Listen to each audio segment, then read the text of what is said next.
الحمد لله وكفى وسلام على عباده الذين اصطفى أما بعد أعوذ بالله من الشيطان الرجيم بسم الله الرحمن الرحيم إذا وقعت الواقعة ليس لوقعتها كاذبة۔ قرآن مجید کے کچھ الفاظ اردو زبان میں بھی استعمال ہوتے ہیں، جیسے انسان، حیوان، قلم، کتاب۔ یہ قرآن پاک کے الفاظ ہیں، اردو زبان میں بھی استعمال ہوتے ہیں۔ اسی طرح قرآن مجید کا ایک لفظ ہے واقعہ، اردو میں بھی استعمال ہوتا ہے۔ ایک واقعہ پیش آیا تو اللہ تعالیٰ نے قرآن مجید میں قیامت کے دن کو واقعہ کا لفظ عطا فرمایا کہ جب وہ بات پیش آئے گی، لیس لوقعتها کاذبہ، اس کے واقع ہونے میں کوئی جھوٹ نہیں۔ خافضۃ الرافعہ، وہ پست کرنے والی بھی ہوگی اور بلندی دینے والی بھی ہوگی۔ جو اللہ کے دشمن ہوں گے ان کو پست کرے گی، جہنم میں ڈالے گی۔ جو اللہ کے دوست اولیاء ہوں گے ان کو بلند کرے گی اور جنت کی نعمتیں عطا کرے گی۔ آگے فرمایا اذا رجت الارض رجا، جبکہ زمین ہلا ڈالی جائے گی، کیونکہ جب قیامت قائم ہوگی تو زمین بہت تیزی کے ساتھ گھومے گی اور سارے پہاڑ روئی کے گالوں کی طرح اڑ جائیں گے، زمین کے اندر کے خزانے باہر نکل آئیں گے۔ کل بھی میں نے عرض کیا کہ جب کوئی مشین چلتی ہے تو اس کے اندر ایک وائبریشن ہوتی ہے، کوئی بھی مشین چلے تو وائبریشن ہوتی ہے۔ اگر اس کی نیچرل فریکوینسی اس کے ساتھ میچ کر جائے تو پھر ایک ایفیکٹ ہوتا ہے، اس کو ریزوننس کہتے ہیں۔ ریزوننس کا مطلب یہ کہ وہ وائبریشن اتنی بڑھ جاتی ہے کہ وہ مشین یکدم ٹوٹ پھوٹ کا شکار ہو جاتی ہے۔ تو اللہ تعالیٰ بھی اسی طرح قیامت کے دن ایک فرشتے کو حکم فرمائیں گے کہ سور پھونکو۔ سور کہتے ہیں جیسے بیگل ہوتا ہے نا کوئی بجانا، تو وہ بیگل بجائے گا۔ اسرافیل علیہ السلام کا یہ کام ہے، اور پھر اس کی آواز تیز تر ہوتی جائے گی۔ شروع میں تو لوگ سمجھیں گے کہ آواز ہے، کہیں سے آ رہی ہے، مگر ان کو پتہ نہیں چلے گا کہ یہ آواز کرنے والی کیا ہے۔ وہ اتنی تیز ہو جائے گی، اتنی تیز ہو جائے گی کہ اس کی وجہ سے سارے انسان، حیوان، چرند پرند مر جائیں گے اور ساری دنیا تباہی کا شکار ہو جائے گی۔ ریزوننس کا عمل ہوگا اور ہر چیز تباہ و برباد ہو جائے گی۔ یہ کوئی چھوٹا سا دھماکہ نہیں ہوگا، یہ بہت بڑی بات ہوگی، یہ بہت بڑا واقعہ ہوگا۔ فکانت ہباء منبثا، اور پہاڑ جو ہیں وہ پراگندہ غبار بن جائیں گے۔ جیسے آندھی آتی ہے نا تو چھوٹے چھوٹے مٹی کے ٹکڑے اڑ رہے ہوتے ہیں، پہاڑ اس طرح چھوٹے چھوٹے ہوا کے ٹکڑے بن جائیں گے مٹی کے، اور وہ اڑتے رہیں گے۔ وَكُنْتُمْ أَزْوَاجًا ثَلَاثًا، اور تم 3 گروہ بن جاؤ گے، 3 جماعتیں بن جاؤ گے۔ ازواج اس سے مراد گروپ ہے، یعنی سارے انسان 3 گروپ میں تقسیم ہو جائیں گے۔ پہلا گروپ کون سا ہوگا؟ جنتیوں کا۔ فَأَصْحَابُ الْمَيْمَنَةِ مَا أَصْحَابُ الْمَيْمَنَةِ، میمنہ کہتے ہیں دائیں سائیڈ کو، کیونکہ دائیں سائیڈ میں قوت زیادہ ہوتی ہے، اور جنتیوں کو قیامت کے دن جو نور ہوگا ایمان کا، یسعی بین ایدیہم و بایمانہم، ان کے سامنے اور ان کے دائیں طرف نور ہوگا، اور ان کو نام اعمال بھی دائیں ہاتھ میں دیے جائیں گے، اس لیے ان کو اصحاب یمین کہا گیا۔ اب یمین کے مقابلے میں شمال ہوتا ہے، تو جو دوزخی ہیں ان کو بائیں ہاتھ میں نام اعمال دیا جائے گا اور ان کو جہنم میں ڈالا جائے گا۔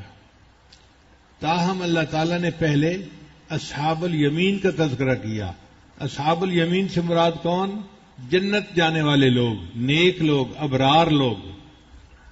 فَأَصْحَابُ الْمَيْمَنَةِ مَا أَصْحَابُ الْمَيْمَنَةِ وَأَصْحَابُ الْمَشْأَمَةِ مَا أَصْحَابُ الْمَشْأَمَةِ، اور بائیں والے کیسے برے لوگ ہیں بائیں والے۔ یہاں پہ ایک علمی نقطہ سمجھنے والا ہے کہ یمین کے مقابلے میں یسار کا لفظ آتا ہے، دایاں اور بایاں، اور میمنہ کے مقابلے میں میسرہ کا لفظ آتا ہے. تو اللہ تعالیٰ نے اگر میمنہ کے مقابلے میں تھا تو میسرہ کا لفظ استعمال فرماتے. اللہ تعالیٰ نے مشأمہ کا لفظ کیوں استعمال فرمایا؟ تو علمی نقطہ یہ ہے کہ اللہ تعالیٰ نے ان کو بدبخت فرمایا، جہنم میں جانے والوں کو. یہ جو مشأمہ ہے نا، یہ شؤوم سے ہے، اور شؤوم بدبخت کو کہتے ہیں، یعنی وہ لوگ بدبخت ہوں گے جو جہنم میں جائیں گے. ان کو اللہ تعالیٰ نے بدبخت کیوں کہا؟ کہ یہ ایسے لوگ ہیں انہوں نے پوری زندگی کبھی اللہ کے سامنے اتنا رونا دھونا نہ کیا کہ اللہ کو ان پہ ترس آ جاتا. اور بدبختی دیکھیے کہ انہوں نے کبھی نبی علیہ السلام کی سنت کے ساتھ اتنی محبت بھی نہ کی کہ نبی علیہ السلام ان کی شفاعت کرتے، اور پھر انہوں نے کسی اللہ والے سے بھی محبت نہ کی کہ اللہ والے قیامت کے دن ان کو اپنے ساتھ جنت لے کے جاتے. تو یہ لوگ جن کو نہ اللہ کے ہاں جگہ ملی، نہ نبی علیہ السلام کے ہاں جگہ ملی، نہ اہل اللہ کے ہاں جگہ ملی، یہ بدبخت لوگ ہیں. یہ اس بدبختی کی وجہ سے جہنم میں چلے جائیں گے. اس لیے اللہ تعالیٰ نے اصحاب المیمنہ کے مقابلے میں اصحاب المشأمہ کا لفظ استعمال فرمایا ہے. اب جنتیوں کا اور جہنمیوں کا تذکر تو اللہ نے کر دیا. ایک گروہ اور بھی تھا، اور وہ تھا اللہ سے محبت کرنے والے، اللہ کے محبین، اللہ کے عاشقین، اللہ کے اولیاء.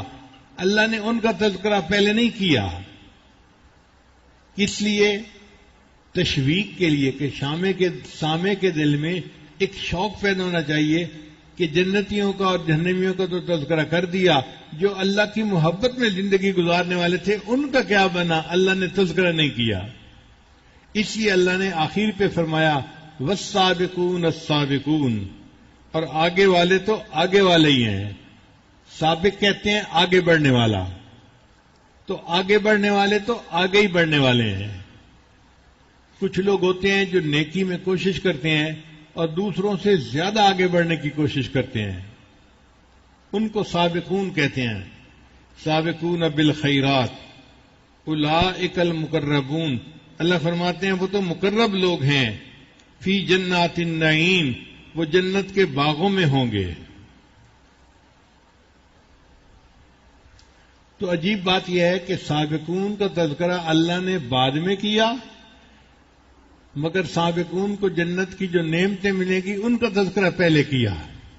اس میں بھی ایک علمی نقطہ ہے. سابقون کا تذکرہ بعد میں کرنے کا مطلب یہ ہے کہ یہ وہ لوگ ہیں جن کو قیامت کے دن کی ہولناکیوں کا کوئی اثر نہیں ہوگا. لوگ دھوپ میں ہوں گے، پریشان ہوں گے، یہ اللہ تعالیٰ کے عرش کے سائے کے اندر خوشبو کے ٹیلوں کے اوپر سیر کر رہے ہوں گے. انہیں پرواہ نہیں ہوگی قیامت کے دن کی، کیونکہ انہیں قیامت کے دن کا کوئی خوف غم نہیں ہوگا. اللہ نے ان کا تذکرہ آخر پہ فرمایا. پھر ان کی جنت کا تذکرہ پہلے کیوں کیا؟ اس لیے کہ یہ اعمال میں دوسروں سے آگے بڑھنے والے تھے. بھاگ کے تہجد پڑھنا، تکبیر اولیٰ میں پہنچنا، لوگوں کی عیادت کرنا، لوگوں کی خدمت کرنا، لوگوں کے کام آنا، لوگوں کی خیرخواہی کرنا. چونکہ یہ لوگ ہر جگہ پر آگے آگے ہوتے تھے، اس لیے اللہ نے ان کی جنت کا تذکرہ پہلے فرما دیا. چنانچہ سابقین کی ایک مثال لکھ لیجئے. سیدنا صدیق اکبر رضی اللہ تعالیٰ عنہ، ایک دفعہ نبی علیہ السلام نے فرمایا من اصبح منکم اليوم صائما، تم میں سے آج کس بندے نے روزہ رکھا ہے؟ ابو بکر صدیق نے کہا قال انا، اے اللہ کے نبی میں نے روزہ رکھا ہے. پھر نبی علیہ السلام نے پوچھا من اتم منکم اليوم مسکینا، آج تم میں سے مسکین کو کس نے کھانا کھلایا ہے؟ ابو بکر صدیق نے کہا انا، قال انا، اے اللہ کے نبی میں نے مسکین کو بھی کھانا کھلایا ہے. قال من عاد منکم اليوم مریضا، آج تم میں سے کس نے کسی مریض کی عیادت کی ہے؟ قال انا، ابو بکر صدیق بولے اے اللہ کے نبی میں نے عیادت کی ہے. قال من تبع منکم الجنازہ، آج تم میں سے کس نے جنازے کی اتباع کی پیچھے چلا؟ ابو بکر صدیق نے کہا انا، میں اللہ کے نبی میں نے. قال رسول اللہ صلی اللہ علیہ وسلم، نبی علیہ السلام نے فرمایا من اجتمعت هذه الخصال قط في رجل الا دخل الجنہ، جس بندے میں یہ سب صفات اکٹھی ہو گئیں یقیناً وہ بندہ جنت میں داخل ہوگا۔ تو یہ ہیں سابقین کہ ہر خیر کے کام میں دوسروں سے آگے آگے، چونکہ یہ نیکی میں دوسروں سے آگے بڑھنے والے تھے، اللہ نے ان کی جنت کا بھی تذکرہ پہلے فرمایا۔ مقابلے میں جو آگے بڑھتا ہے نا، اس کو کہتے ہیں کہ یہ مسبوق ہے، آگے بڑھنے والا ہے۔ اگر مدینہ طیبہ سے مکہ مکرمہ کی طرف آئیں تو مدینہ طیبہ شہر سے باہر نکلنے کے بعد ایک میدان ہے، اس کے اوپر بورڈ لگا ہوتا ہے سباق الخیل، وہ گھوڑے بھگانے کا میدان تھا۔ صحابہ کرام وہاں پہ گھوڑے بھگاتے تھے اور گھوڑے ایک دوسرے سے آگے بڑھتے تھے۔ اس کا مطلب یہ کہ سابقین وہ ہیں جو دوسروں سے نیکی میں، تقوی میں، اللہ کی محبت میں آگے بڑھنے والے لوگ تھے۔ قرآن مجید کا اعجاز دیکھیے طلباء کے لیے علمی نکتہ کہ اللہ تعالیٰ نے مومن کے رزق کے طلب کرنے کے لیے فمشو کا لفظ استعمال فرمایا۔ فمشو مشی سے ہے چلنا، کہ مومن اپنا رزق کمانے کے لیے، اپنے دفتر جانے کے لیے چلے۔ لیکن جہاں صلاۃ کا ذکر آیا، نماز پڑھنے کا، تو اللہ فرماتے ہیں فسعوا الی ذکر اللہ وذروا البیع، تیز چلو اللہ کے راستے کی طرف۔ تو فسعوا کا مطلب ہوتا ہے تیز چلنا، جیسے حدیث پاک میں آتا ہے نا وَإِنْ أَتَانِي يَمْشِي أَتَيْتُهُ هَرْوَلًا، کہ اگر میرا بندہ میری طرف چل کے آتا ہے میری رحمت اس کی طرف دوڑ کے جاتی ہے۔ تو ہرولہ کا دوسرا معنی ہوتا ہے فسعوا۔ تو قرآن مجید نے فسعوا کا لفظ استعمال کیا کہ دفتر جانا ہے تو بے شک عام قدموں سے چلو، نماز کے لیے جانا ہے تو بس ذرا شوق کے ساتھ چلو، پتہ چلے ایک بندہ کسی محبوب عمل کے لیے جا رہا ہے۔ پھر اللہ نے جنت کا تذکرہ فرمایا، اس کے لیے استعمال کیا لفظ سارعو۔ سارعو کہتے ہیں برسک واک کو۔ برسک واک کہتے ہیں کہ انسان چلے اتنا تیز کہ لگے جیسے بھاگ رہا ہے، جیسے نبی علیہ الصلوۃ والسلام حدیث مبارکہ میں آتا ہے اتنا تیز چلتے تھے کہ صحابہ کہتے ہیں جیسے کوئی اونچان سے نچان کی طرف اتر رہا ہو، ہم پیچھے رہ جاتے تھے، نبی علیہ السلام آگے نکل جاتے تھے۔ اس کو برسک واک کہتے ہیں۔ اور آج ڈاکٹر لوگ کہتے ہیں کہ برسک واک بندے کے لیے سب سے بہتر چلنے کا طریقہ ہے، اور اللہ کے حبیب صلی اللہ علیہ وسلم اسی طریقے پہ چلا کرتے تھے۔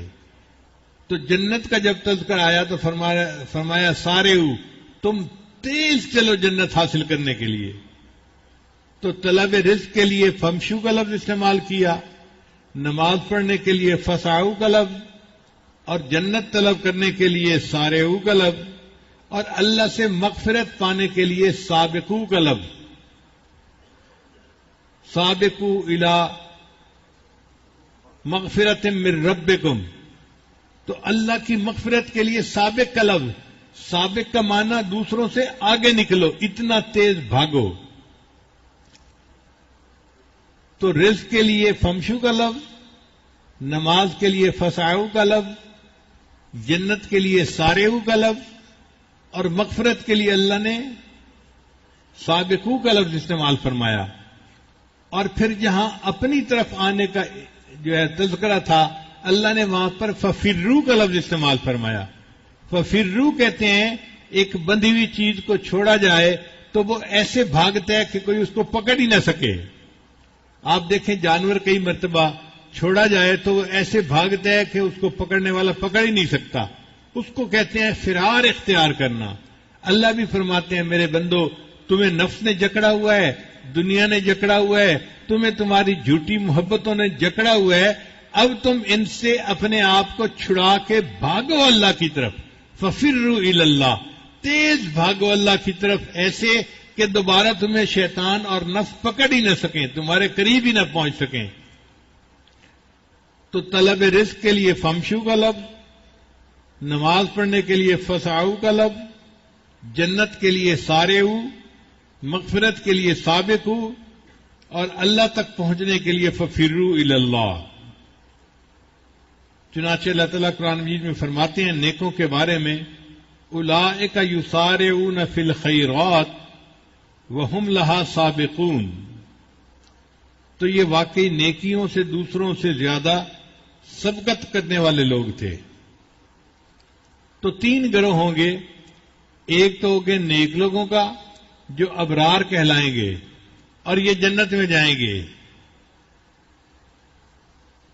اور دوسرے ہوں گے وہ لوگ کہ جو بدبخت ہوں گے وہ جہنم میں جائیں گے، اور تیسرے ہوں گے عالی شان لوگ جو اللہ کے عاشق ہوں گے، اللہ سے محبت کرنے والے ہوں گے، وہ جنت کے اندر جائیں گے، بلا حساب جائیں گے۔ حدیث مبارکہ میں ہے، نبی اسلام نے ارشاد فرمایا کہ میری امت کو اللہ نے یہ نعمت عطا کی کہ 70,000 امتی بلا حساب جنت میں جائیں گے۔ فزادنی مع کل واحد 70 الفا، پھر اللہ نے فرمایا وہ اتنے بڑے اولیاء ہوں گے، ہر ایک کے ساتھ 70,000 اور بھی بندے بلا حساب جنت میں جائیں گے۔ ان کے جو متعلقین ہوں گے، ان کے جو شاگرد ہوں گے، ان کے جو مریدین ہوں گے، محبت رکھنے والے ہوں گے، وہ بھی 70,000 اگر ہوں گے، اللہ ان 70,000 کو بھی جنت بلا حساب عطا فرما دیں گے۔ دستور اس میں یہ ہے، المرء مع من احبہ، بندہ اس کے ساتھ ہوگا جس سے محبت ہوگی۔ اب جن کو اللہ والوں سے محبت ہوگی تو اللہ تعالیٰ ان کو ان اللہ والوں کی محبت کی نسبت سے جنت عطا فرما دیں گے۔ تو یہ مقربین ہیں جو حقیقت میں اللہ کے عاشقین ہیں۔ انسان مقرب کیسے بنتا ہے؟ عبادات کے ذریعے، تقوی کے ذریعے۔ نبی اسلام نے ارشاد فرمایا، یتقرب الی عبدی بالنوافل، میرا بندہ نوافل ادا کرنے کے ذریعے سے، یعنی نفلی عبادات، نفلی کام جتنے بھی ہیں، چاہے نماز ہے، چاہے روزہ ہے، چاہے نیک کام کرنا ہے، صدقہ کرنا ہے، خیرات کرنا ہے، اچھے اخلاق کے ساتھ پیش آنا ہے، جتنے بھی یہ نوافل کے کام ہیں، ان کو کرنے سے بندہ اللہ کے قریب ہو جاتا ہے، حتیٰ احبہ، حتیٰ کہ میں اس سے محبت کرنے لگ جاتا ہوں۔ یعنی وہ بندے گویا اللہ کے محبوب بن جاتے ہیں، اللہ سے ان کا پیار کا ایک تعلق ہو جاتا ہے۔ ہمارے مشائخ سلاسل کے جتنے بھی ہیں، چاہے کسی بھی سلسلہ کے ہوں، یہ سارے کے سارے انہی عاشقین میں سے تھے جنہوں نے اللہ کی محبت میں زندگی گزاری۔ اب مفسرین نے یہاں ایک علمی نکتہ لکھا ہے، وہ کہتے ہیں کہ قرب تو ملائکہ کو بھی حاصل ہے کہ ہر وقت اللہ کی خدمت میں حاضر ہیں، عرش پہ عبادت کر رہے ہیں، عرش کے گرد طواف کر رہے ہیں، تو قرب تو ان کو بھی حاصل ہے، اور قرب ان مومنین کو بھی حاصل ہوا۔ آخر دونوں طرح کے قرب میں فرق کیا ہے؟ تو ذرا غور کیجئے گا کہ قرب ملائکہ قرب وزراء کی طرح ہے۔ جو بادشاہ کے وزیر ہوتے ہیں نا، وہ بھی بادشاہ کے قریب ہوتے ہیں، مگر ان کے دل پہ ہر وقت ڈر رہتا ہے، ہماری کوئی بات اگر بادشاہ کو پسند نہ آئی تو ہمارے اوپر جو ہے کوئی سزا آ جائے گی، تو وہ ڈرتے بھی رہتے ہیں، ان کا دل ہر وقت خوف سے بھرا رہتا ہے۔ ایک ہوتا ہے قرب احبا، یعنی بادشاہ کے قریب اس کی بیوی بھی ہے، بچے بھی ہیں، بیٹے بھی ہیں، وہ بھی قرب میں ہیں، مگر وہ قرب احبا ہوتا ہے۔ جو احبا ہوتے ہیں، لا خوف علیہم ولا هم یحزنون، ان کے اوپر نہ کوئی خوف ہوتا ہے، نہ ان کے اوپر کوئی حزن ہوتا ہے، وہ بادشاہ کے قرب میں مزے کی زندگی گزار رہے ہوتے ہیں۔ لہذا ان بندوں کو جو مقرب ہوں گے، جو اللہ کا قرب ملے گا، یہ قرب احبا ہوگا، یہ قرب وزراء نہیں ہوگا۔ لہذا یہ جنت کے اندر اللہ کی خدمت میں جائیں گے اور بڑی جو ہے وہ ٹھاٹھ کی زندگی گزاریں گے۔ فرمایا وَأَصْحَابُ الْمَشْأَمَةِ مَا أَصْحَابُ الْمَشْأَمَةِ وَالسَّابِقُونَ السَّابِقُونَ، اور آگے بڑھنے والے تو آگے بڑھنے والے ہی ہیں۔ اولئک المقربون، وہ مقرب لوگ ہیں، فی جنات النعیم، نعمت کے باغوں میں ہوں گے۔ ثلۃ من الاولین، ان کی بڑی تعداد اگلوں میں سے ہوگی، وقلیل من الآخرین، اور تھوڑی تعداد بعد والوں میں سے ہوگی۔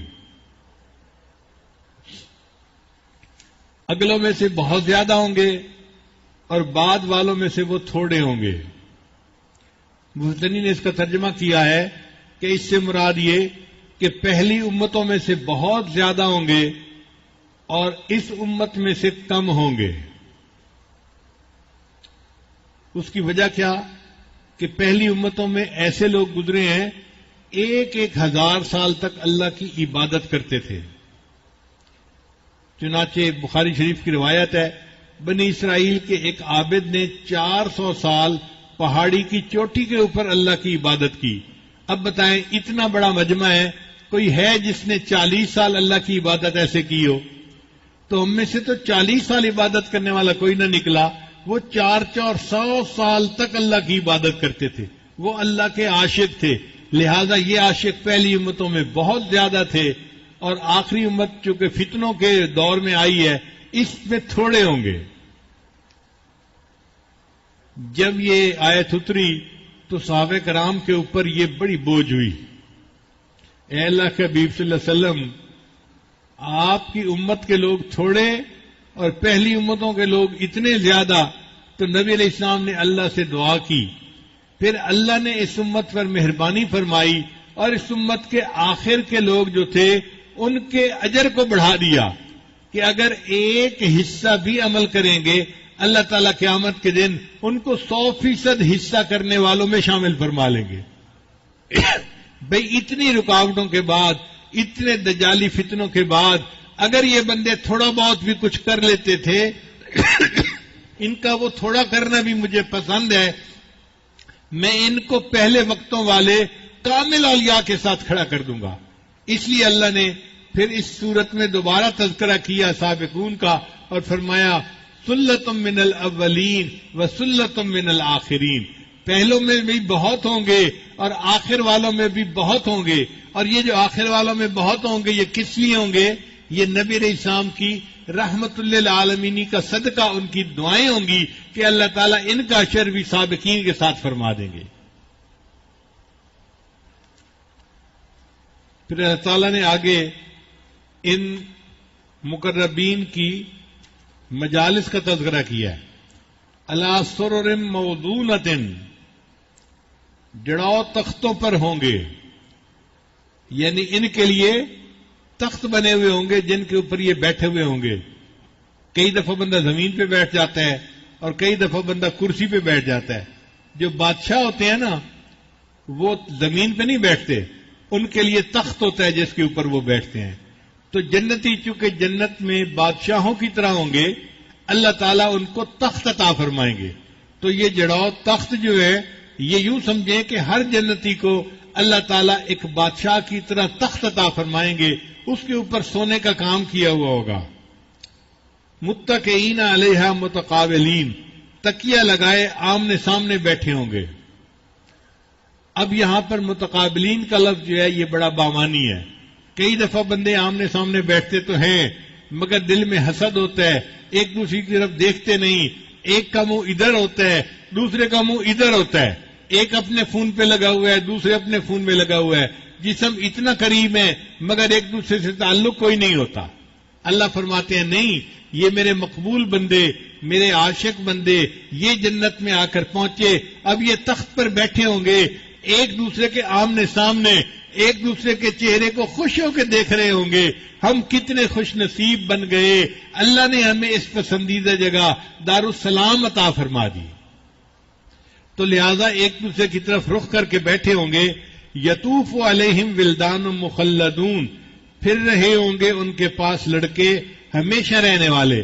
اللہ تعالیٰ نے جنت میں خدمت کے لیے بچوں کو پسند فرمایا، اور دنیا میں بھی ایسا ہوتا ہے۔ آپ غور کیجئے، کنگ سلمان، محمد بن سلمان ہمارے ملک میں آئے، اب ملک میں کوئی بندے کم تو نہیں تھے، لیکن ایئرپورٹ پر ان کو پھول پیش کرنے کے لیے 2 چھوٹے چھوٹے بچوں کو بھیجا گیا۔ بچوں کو کیوں بھیجا گیا؟ کہ بچوں کی معصومیت اور خوبصورتی پسند آتی ہے۔ تو کنگ سلمان نے ان بچوں کو بوسہ دیا اور ان کے ہاتھ سے پھول وصول کیے۔ اگر دنیا میں لوگ بچوں کو خدمت کے لیے پیش کرتے ہیں تو اللہ نے بھی جنت میں ان جنتی بادشاہوں کے لیے چھوٹے چھوٹے بچوں کو خدمت میں مامور کر دیا۔ مفسرین نے لکھا ہے کہ یہ تو یا تو ایمان والوں کے چھوٹے بچے ہوں گے، ایک روایت یہ ہے، اور دوسری روایت یہ ہے اللہ نے ان کو پیدا ہی اسی عمر میں اسی حال میں کیا ہوگا خدمت کے لیے، تو جب پیدا ہی اس لیے کیا تو ان کی خوبصورتی، ان کی معصومیت کا کوئی جواب ہی نہیں ہوگا۔ آپ دیکھیں کہ پانی پاس پڑا ہوتا ہے، بندہ خود اٹھ کے پی سکتا ہے، مگر بادشاہ خود پانی نہیں بھرتے، ہمیشہ ان کو بھر کے دینے والے بھر کے دیتے ہیں۔ تو اللہ تعالیٰ نے ان بچوں کو اس لیے خدمت میں بھیجا کہ یہ ہر وقت پاس موجود ہوں گے، اگر وہ کوئی شربت پینا چاہیں گے تو یہ پیارے پیارے چھوٹے چھوٹے بچے، معصوم بچے اسی وقت ان کو شربت بھر کر پیش کریں گے پینے کے لیے۔ اب ولدان کا لفظ جو ہے وہ لڑکی پہ بھی استعمال ہوتا ہے اور لڑکے پہ بھی استعمال ہوتا ہے۔ اللہ تعالیٰ فرماتے ہیں یوم یجعل الولدان شیبا، اب یہاں پہ صرف یہ نہیں کہ لڑکے بوڑھے ہو جائیں گے، عورتیں بھی بوڑھی ہو جائیں گی، تو ولدان کا لفظ دونوں پہ استعمال ہوتا ہے۔ تو اس کا مراد یہ کہ اس سے مراد صرف یہ نہیں ہے کہ قیامت کے دن لڑکے ہوں گے، عین ممکن ہے مردوں کی خدمت کے لیے معصوم لڑکے ہوں اور عورتوں کی خدمت کے لیے معصوم لڑکیاں ہوں جو ان کی خدمت کر رہی ہوں گی۔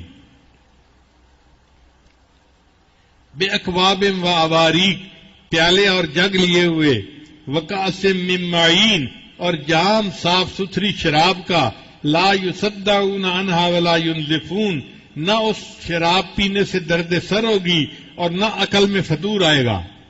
یہ جو دنیا کی شراب ہے نا، اس کو حرام اس لیے کیا گیا کہ اس کی وجہ سے انسان کی عقل میں فطور آ جاتا ہے اور انسان اپنے آپ میں نہیں رہتا۔ شریعت نے اس لیے ہر نشہ چیز کو حرام کر دیا، لیکن وہ ایسی شراب ہوگی کہ نہ اس سے گرانی ہوگی، سر میں درد سر ہوگی، اور نہ ہی انسان کی عقل میں فطور آئے گا۔ اب دیکھیے دنیا میں جیسے دسترخوان لگاتے ہیں نا، بالکل وہی ترتیب جنتیوں کے لیے بتائی گئی کہ خادم آئیں گے اور وہ ہاتھ کے اندر برتن لیے آئیں گے، دسترخوان پر پہلے برتن رکھے جاتے ہیں، پھر برتنوں کے بعد پانی لا کے رکھا جاتا ہے، مشروب لا کے رکھا جاتا ہے، پھر مشروب کے بعد فاکہہ پھل وغیرہ لا کے رکھے جاتے ہیں، پھر اس کے بعد کھانا آتا ہے، گرم کھانا، اس میں چاہے بکری کا گوشت ہو چاہے پرندوں کا گوشت ہو، کھانے کا نمبر آخر پہ آتا ہے۔ کھانے سے پہلے جو کچھ دیا جاتا ہے اس کو ایپیٹائزر کہتے ہیں۔ جو جہاز میں سفر کرتے ہیں وہ بھی جانتے ہیں کہ جہاز کے مسافروں کو کھانا دینے کے لیے پہلے مونگ پھلی یا بادام وغیرہ لا کر پہلے دے دیے جاتے ہیں، وہ بھی انسان کے لیے ایپیٹائزر ہوتے ہیں۔ ان کے کھانے سے اشتہا بڑھتی ہے، بھوک بڑھتی ہے، اور جو لحم ہوتا ہے نا، گوشت ہوتا ہے، اس کے کھانے سے بھوک گھٹتی ہے۔ دونوں میں فرق ہی ہے، ایپیٹائزر کے کھانے سے بھوک بڑھتی ہے، دل چاہتا ہے کھانا ہوتا میں اور کھاتا۔ تو اللہ تعالیٰ نے پہلے فاکہہ کا تذکرہ فرمایا کہ یہ میرے بندے میوے کھائیں گے اپنی پسند کے مطابق، جس کو چاہیں گے، مما یتخیرون ولحم طیر مما یشتہون، اور ان کو پرندوں کا گوشت دیا جائے گا جو وہ شوق سے کھاتے ہیں۔ گوشت تو انسان کو بکرے کا بھی اچھا لگتا ہے، بیف بھی اچھا لگتا ہے، لیکن اگر یعنی پرندے کا گوشت تو جیسے ایک انسان کے سامنے بٹیر بنا کے رکھے گئے ہیں، کئی جگہوں پر دعوت میں بٹیر کا گوشت بنایا جاتا ہے، اب یہ پرندے کا گوشت ہے مگر انسان کو اچھا لگتا ہے۔ ویسے تو مرغی کو بھی پرندے میں شامل کیا گیا، برڈ کہتے ہیں اس کو انگریزی میں، اور اس کو بھی کئی لوگ کھانا پسند کرتے ہیں۔ تو اللہ تعالیٰ نے 1400 سال پہلے، جب دنیا جانتی نہیں تھی کہ پرندے کا گوشت کتنا لذیذ ہوتا ہے اور کتنا پیارا ہوتا ہے، اللہ نے اس وقت فرما دیا کہ ان کے سامنے فاکہہ رکھے جائیں گے اور ان کو پرندوں کا بھنا ہوا گوشت دیا جائے گا جس کو وہ تھوڑا مزے سے کھائیں گے۔ آج دیکھیے یہ جو مرغے چرغے ہوتے ہیں، ان کو کتنے رغبت سے لوگ کھاتے ہیں۔ ایک دن دسترخوان پہ ایک صاحب نے میرے سامنے مرغے رکھ دیا، میں نے پوچھا بھائی یہ کیوں لائے ہو؟ تو ڈاکٹر صاحب کہنے لگے حضرت یہ سجی کہلاتی ہے، یہ بڑا مزیدار ہوتا ہے۔ تو مرغے کو ایسے پکاتے ہیں کہ وہ بڑا ہی مزیدار بن جاتا ہے۔ تو پرندوں کا گوشت کھانا لوگ پسند کرتے ہیں۔ اللہ فرماتے ہیں کہ پھر تمہیں پرندے کا گوشت کھانے کے لیے دیا جائے گا جو تمہیں مرغوب ہوگا. اور جب انسان کھا پی لیتے ہیں نا تو عام طور پہ دیکھا ہے کہ اس کا دل چاہتا ہے کہ اب میں تھوڑی دیر کے لیے علیحدگی اختیار کر لوں. تو جب علیحدگی اختیار کرنے کا وقت آیا اللہ فرماتے ہیں وحور عین کامثال اللؤلؤ المکنون، اور بڑی آنکھوں والی حوریں جیسے موتی کے دانے اپنے غلاف کے اندر ہوتے ہیں. آپ نے اگر کبھی سپی دیکھی ہو نا تو سپی کے اندر موتی ہوتا ہے جو بہت چمک رہا ہوتا ہے. اللہ تعالیٰ نے ان حوروں کا حسن کا تذکرہ فرمایا کہ وہ حوریں اتنی خوبصورت ہوں گی کہ جیسے موتی چمکتا ہے اس طرح موتی کی طرح وہ چمک رہی ہوں گی. جزاء بما كانوا يعملون، یہ بدلہ ہوگا ان کاموں کا جو وہ کرتے تھے. اللہ نے ان کی دنیا میں جو عبادت تھی اس کے بدلے ان کی مہمان نوازی فرمائی. دیکھیں دنیا میں ہم لوگ اپنا گھر بناتے ہیں نا تو مہمان کے لیے بھی مہمان خانہ بنا دیتے ہیں. چھوٹا سا گھر، چھوٹا سا کمرہ بناتے ہیں جس میں اگر مہمان آئے تو وہ سکون کے ساتھ رہ سکے. اب جس کی جتنی حیثیت ہوتی ہے وہ اتنا خوبصورت مہمان خانہ بناتا ہے. بعض گھروں میں ایک کمرہ بنتا ہے اور بعض گھروں میں مہمان خانہ مستقل ایک چھوٹا سا گھر بنا دیا جاتا ہے. اور اللہ تعالیٰ تو اللہ تعالیٰ ہے، اللہ تعالیٰ نے اپنے بندوں کے لیے جنت کو مہمان خانہ بنا دیا. چنانچہ پوری جنت اللہ کے بندوں کے لیے مہمان خانے کی مانند ہے. اللہ ان کی مہمان نوازی فرمائیں گے. اس لیے اللہ فرماتے ہیں کہ یہ ان کے لیے اللہ کی طرف سے مہمان نوازی ہوگی.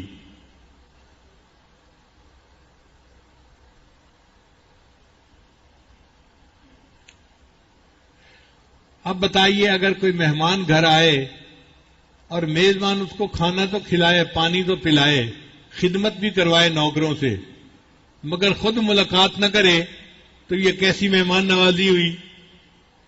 تو اللہ تعالیٰ بھی جنت میں جنتیوں کی مہمان نوازی ایسی فرمائیں گے کہ ان کو اپنا دیدار عطا فرمائیں گے اور اپنی ہم کلامی عطا فرمائیں گے.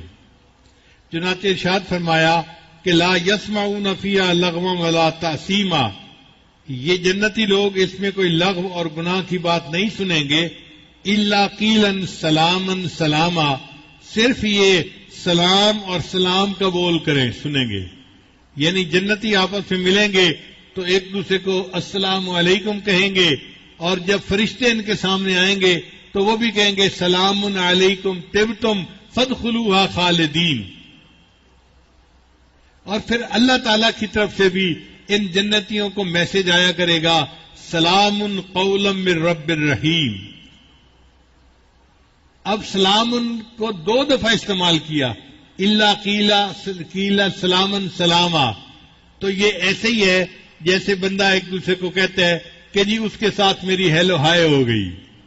اب یہ ہیلو ہائے 2 لفظ ہیں، اس سے مراد یہ کہ میری اس سے ہم کلامی ہو گئی.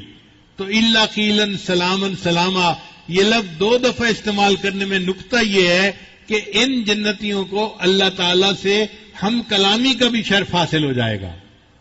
یہ کتنی بڑی سعادت ہے کہ ایک بندہ ایسی جگہ جائے گا جہاں اللہ رب العزت سے اس کی ہم کلامی ہوا کرے گی. یہاں پر طلباء کے لیے ایک اور علمی نقطہ ہے، بہت مزے کی بات ہے. بندہ دنیا میں بدنی اعمال کرتا ہے، اس کے بدلے اللہ نے جنت میں اس کو حصی نعمتیں عطا فرمائیں، پھل دیے، کھجوریں دی، پھل دیے اور حورین دی اور ولدان دیے. یہ حصی نعمتیں ہیں جو اللہ نے ان کو عطا فرمائیں. یہ بدنی اعمال کے بدلے مل گئے. ایک ہوتی ہے قولی عبادتیں کہ بندہ اپنی زبان سے اللہ کی نعت پڑھتا ہے یا اللہ کا قرآن پڑھتا ہے یا لا الہ الا اللہ کا ذکر کرتا ہے، تو یہ قولی عبادتیں کہلاتی ہیں. ان قولی عبادتوں کے بدلے اللہ نے ان کو جنت میں ہم کلامی کا شرف عطا فرما دیا. تو بدنی عبادتوں کے بدلے حصی نعمتیں ملی اور قولی عبادتوں کے بدلے اللہ نے ان کو اللہ سے ہم کلامی کا شرف عطا فرما دیا. اور ایک تیسری عبادت تھی کہ یہ بندہ اپنے دل دماغ کو وساوت سے، شیطانی سے اور نفسانی سے خالی کرتا تھا. جب کوئی وسوسہ آتا تھا یہ اس کو روک دیتا تھا اور اس کے بارے میں نہیں سوچتا تھا، اپنے دل دماغ کو وساوس شیطانی سے یہ خالی کرتا تھا۔ اس کے بدلے اللہ فرماتے ہیں میں اس بندے کو جنت میں وہ نعمتیں دوں گا ما لا عین رأت ولا اذن سمعت ولا خطر علی قلب بشر، ایسی نعمتیں ہوں گی جن کے بارے نہ کسی نے سنا ہوگا، نہ کسی نے دیکھا ہوگا، اور نہ کسی کے دل پہ اس کا گمان گزرا ہوگا۔ تو دیکھیے جیسی عبادت بندے نے کی اللہ نے ویسی ہی نعمتیں اس کو جنت میں عطا فرما دی۔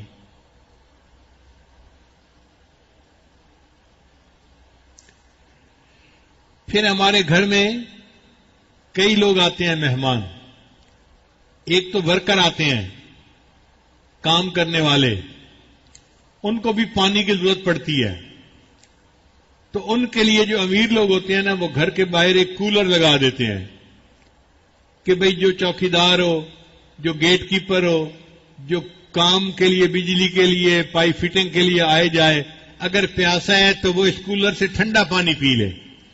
تو ورکرز کو ٹھنڈا پانی مل جاتا ہے، ان جگہوں پہ مانگنا نہیں پڑتا، ان کے لیے کولر پہلے سے لگا ہوا ہوتا ہے۔ اور کچھ ایسے مہمان ہوتے ہیں کہ جن سے محبت کا تعلق ہوتا ہے، اب ان کے محبت کے تعلق والوں کو میزبان یہ نہیں کہتا جی آپ کولر سے جا کے پانی پی لیں، نہیں، ان کو کمرے میں بٹھاتا ہے اور خود جگ میں شربت بنا کے کبھی روح افزا کا اور کبھی بادام کا ان کے سامنے لا کے خود بھر کے ان کو پلاتا ہے۔ اب یہ دو طرح کی باتیں ہو گئیں کہ بعض کے لیے تو کولر لگ گیا کہ جب چاہیں وہ اس میں سے پانی پی لیں۔ جو اصحاب الیمین ہوں گے اللہ نے ان کے لیے جنت میں چشمے بنا دیے، وہ جب چاہیں گے ان چشموں کے پانی پیئیں گے۔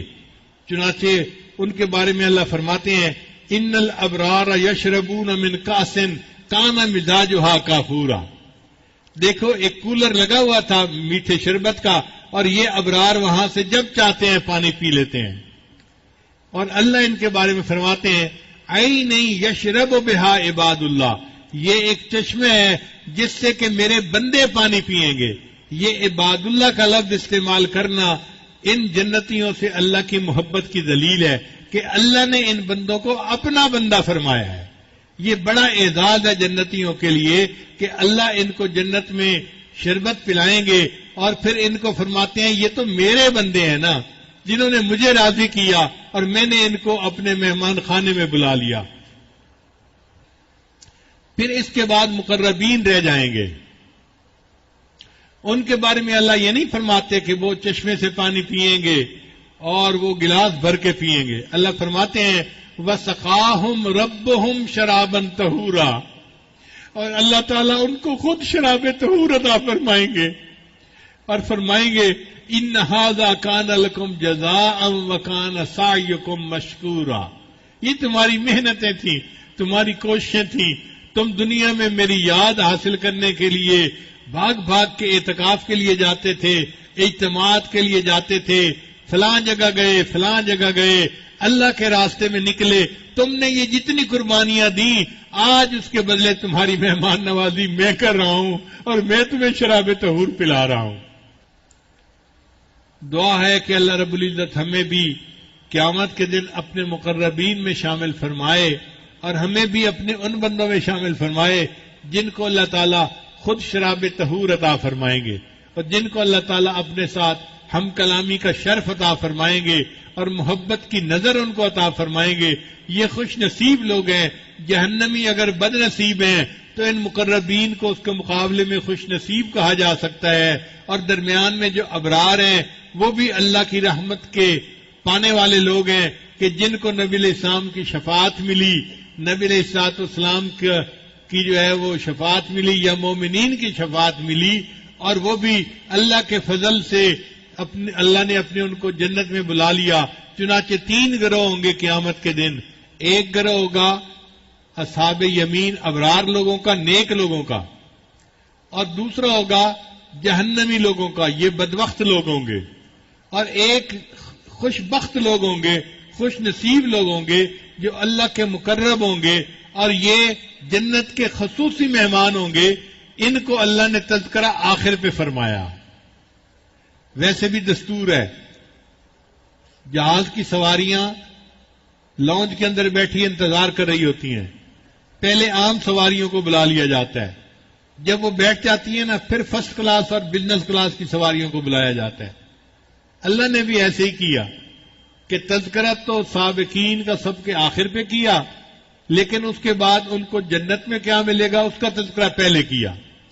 تو سب سے آخر پہ اللہ نے فرسٹ کلاس والوں کو بلایا، ہاں بھئی یہ بھی آئیں گے جنت میں، مگر ان کی جنت کا تذکرہ پہلے کیا کہ دیکھو ان کو جنت میں میں کیا نعمتیں عطا فرماؤں گا۔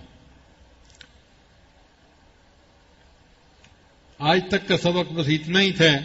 اللہ تعالی ہمیں ان مضامین کو سمجھنے اور ان کے اوپر عمل کرنے کی توفیق عطا فرمائے۔ وآخر دعوانا ان الحمد للہ رب العالمین۔